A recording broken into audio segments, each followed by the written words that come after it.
ప్రైజ్దల్లా మీ అందరికీ నా హృదయపూర్వక వందనాలు. మీరందరూ సంతోషంగా ఉన్నారని మన ప్రభు అయిన యేసయ్య కృపలో అనుదినము నూతనమైన వాగ్దానముతో మన తండ్రి మనలో ప్రేమించి కలువరి ప్రేమ ద్వారా ఆయన వర్తమానమును వాగ్దానం ప్రకారం మనము ప్రతిదినం వింటూ మన కుటుంబంలో ఏమైనా మేలు జరుగుతున్నదా అని ఒకసారి ఎవరైనా ఆలోచన చేస్తున్నారా?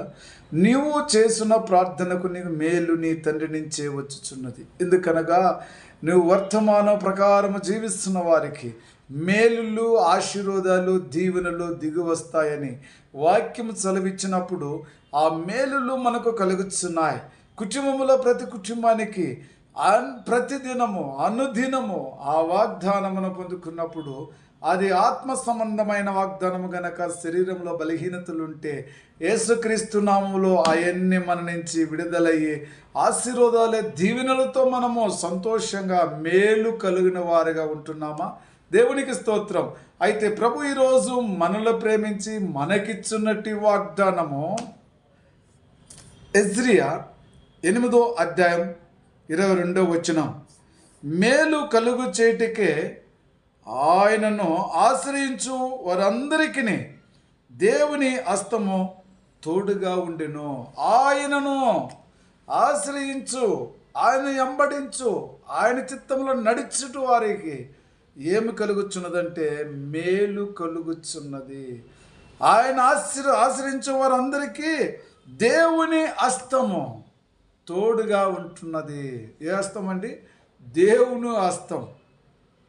మరి రోజు దేవుని హస్తం మనకు తోడుగా ఉండాలంటే మనము ఆయనను ఆశ్రయించాలి, వెంబడించాలి, ఆయన చిత్తమును ప్రకారము నడుచుకోవాలి. అవునా కదా? మరి అన్నదినము ఈ వర్తమానములో మన మధ్యలో ప్రతిరోజు మాట్లాడుచుండంటే మనల్ని రోజు సరిచేసే దేవుడు ఉంటున్నాడు. వారానికి ఒక్కసారి దేవుని మందిరములో కనిపించి ఆ వర్తమానములు విని మర్చిపోయేవారు కాకుండా నేను నీకు మేలు చేసేదనని తండ్రి, అందరికీ మేలు, ఒక్కరికి కాదు, క్రైస్తవులు కానీ చెప్పలే. ఇక్కడ ప్రతి ఒక్కరు సృష్టిలో అందరికీ నేను మేలు చేసి వారిని ఆశీర్వదించి నా హస్తం వారికి ఎప్పుడు తోడుగా ఉంటుందని దేవుడు మనకు క్లుప్తముగా చెబుతున్నాడు కదా. ప్రియమైన సహోదరి సహోదరులారా, అట్లంటే ఈరోజు నువ్వు నేను కూడా ఆయన్ను అనుదినము ఆయన మాటలు విని ఆయన చెప్పిన ప్రకారమే నడుచుకోవాలి. నడుచుకుంటున్నామా? అయితే నడుచుకుంటే ఇంకా దీవెనలు మనకు తప్పవు, ఆశీర్వాదాలు మనకు తప్పవు. ఖచ్చితంగా మన కుటుంబంలో ఆరోగ్యము మనకిచ్చి ఆశీర్వాదాలు ఇచ్చి దీవించే దేవుడు ఈరోజు నీతో మాట్లాడుచున్నాడు. ఫిబ్రవరి నెలలో ఎంతో సంతోషంగా ఆనందంగా అనేక ఇబ్బందుల నుంచి బాధల నుంచి విడుదలవుతున్న బిడ్డ, ఏ మనవి నువ్వు కోరుకుంటున్నావో, ఏది నీకు కావాలని అడుగుచున్నావో ఆ తండ్రి నీకు నెరవేర్చబోతున్నాడు. నీకు ఏదైతే ఆలోచనలో ఉండి ఎన్నో దినముల నుంచి ప్రభు దగ్గర నువ్వు మొరపెట్టుచున్నావుక ఆయన అంటున్నాడు, నీకు మేలు చేయి తండ్రిగా నేను అంటున్నాను. నన్ను ఆశ్రయించు ప్రతి బిడ్డను నేను మర్చిపోను, నేను వారి పట్ల నా ప్రేమ చూపించదుని అంటున్నాడు. ప్రేమ చూపించే దేవుడు అంటున్నాడు. ఈరోజు అంటుండు, ఆయన నిన్ను ప్రేమించి ఆశీర్వదించి అభివృద్ధి చేసి దీవించును. నిన్ను ప్రేమించి ఆశీర్వదించి దీవించి నిన్ను ప్రేమించే తండ్రిగా ఉంటున్నాడు కదా, దీవించుదుని అంటున్నాడు. దేవునికి స్తోత్రం. ఈరోజు ఆయన మనందరినీ అభిషేకించే దేవుడు, అభివృద్ధి చేసే దేవుడు. మరి ఎంత మంచి దేవుడు ఈరోజు మనతో మాట్లాడుచున్నాడంటే నిన్ను నేను ప్రేమించి ఆశీర్వదించి అభివృద్ధి చేసి దీవించుదని అంటున్నాడు. ఎంత గొప్ప దేవుడు!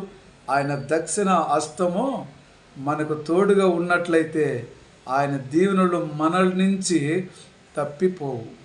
ప్రేమైన సహోదరి సహోదరులారా, మరి దినము ప్రభు మనతో ఆయన చెప్పుతున్న ప్రతి మాట నీ హృదయములో ఉంచుకో, ఆయన్ను వెంబడించు, ఆయన మాటలు విను. కుటుంబంలో రోజుకు నీ కుటుంబంలో అనేకమైన సమస్యలతో ఉండొచ్చు. 10 మంది కుటుంబాలు ఉన్నప్పుడు ఎన్నో సమస్యలు ఉంటాయి. అయినా ఆయన నిన్ను దీవించేవాడిగా ఉంటున్నాడు, ఆశీర్వదించేవాడిగా ఉంటున్నాడు, మరి ప్రేమించే తండ్రిగా ఉంటున్నాడు. ఈ తండ్రి అందరికీ ఉండునో లేదో కానీ ఈరోజు వాగ్దానం చూస్తున్న ప్రతి బిడ్డ, నీలో నీ తండ్రి ఉండి నువ్వు చేస్తున్న పనిబాటులందు, నువ్వు చేస్తున్న బిజినెస్ అందు అభివృద్ధి చేసి నిన్ను ఆశీర్వదించి దీవించాలని నీ తండ్రి ఆలోచన. ఈ దినము నుంచి నీకు అనేక సమస్యలు విడుదల పోతున్నాయి. రక్షణ చూపించి, కృప చూపించే, దయ చూపించే దేవుడు ఈరోజు నీతో మాట్లాడుచున్నాడు. కాబట్టి దేవునికి స్తోత్రం. ప్రార్థన చేసుకుందాం. ప్రేమ, కృప, జీవం తండ్రి, నువ్వు మా పట్ల ఉండి మేలు చేసిన తండ్రివి. అనేక మందికి నా ప్రభువా ప్రేమ చూపించి, అభివృద్ధి చేసి, ఆశీర్వదించి, దీవించే దేవుడిగా మా మధ్యలో ఉంటున్న గొప్ప దేవుడా స్తోత్రం. అవును ప్రభువా, నీ యొక్క హస్తము నా తండ్రి నీ బిడ్డల పైన ఉంటుందని చెప్పినావు. అవును, తోడుగా ఉంటుందని చెప్పినావు. స్తోత్రం. మేము వెళుచున్న మార్గంలో మాకు తోడుగా ఉండి నీడుగా ఉండే కృప దయచేస్తావని నమ్ముతూ యేసుక్రీస్తు నామములో ప్రార్థించున్నాను తండ్రి. ఆమేన్. Praise the lord. God bless you.